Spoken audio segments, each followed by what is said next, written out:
So here we are today in the artist Sophie Axel's amazingly colourful home. Do you mean shockingly colourful?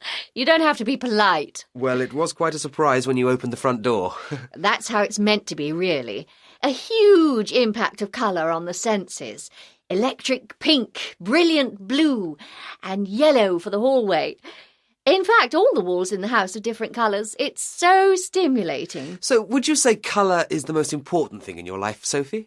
Absolutely. It's in me. I don't pay any conscious attention to it. It's who I am, what I have grown up with. It's like an internal microchip. For me, every number and every day has a colour. When I sleep, I even dream in colour. And I associate people with colours too. I won't ask you what mine is. I noticed before that you've even got rainbow stairs. Oh, the children adore them. It's their favourite place to play. They're quite small, aren't they? You're not worried about them falling? No, they're as sure-footed as goats, even the baby. Life is never without danger. I just leave them to it and they develop confidence at their own rate, as children should. They need to find themselves, especially if they're going to follow the family's artistic tradition. You mean your family are artists too? Not as such, but we're all very creative, especially the female side of the family. My grandmother was an actress. She's still alive.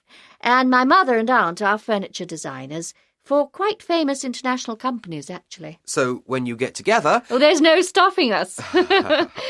We're all very expressive in words, in clothes, in the environment we create in our homes. Family gatherings must be something. Oh, you're right there.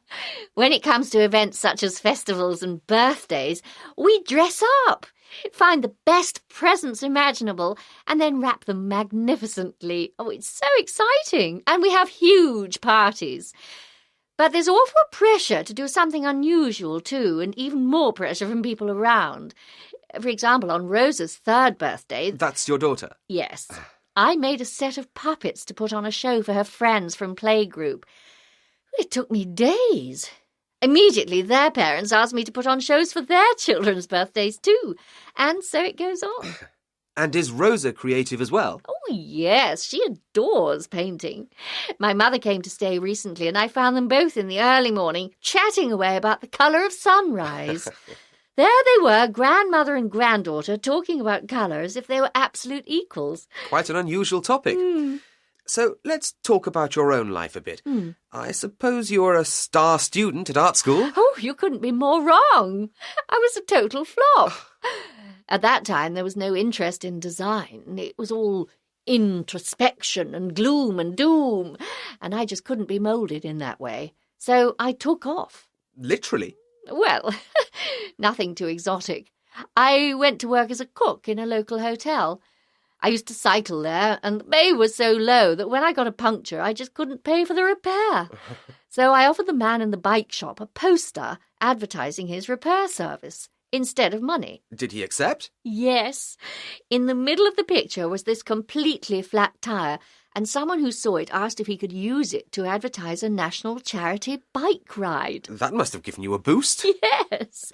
I had several important poster commissions after that, including some for health education. I've had some other lucky breaks too.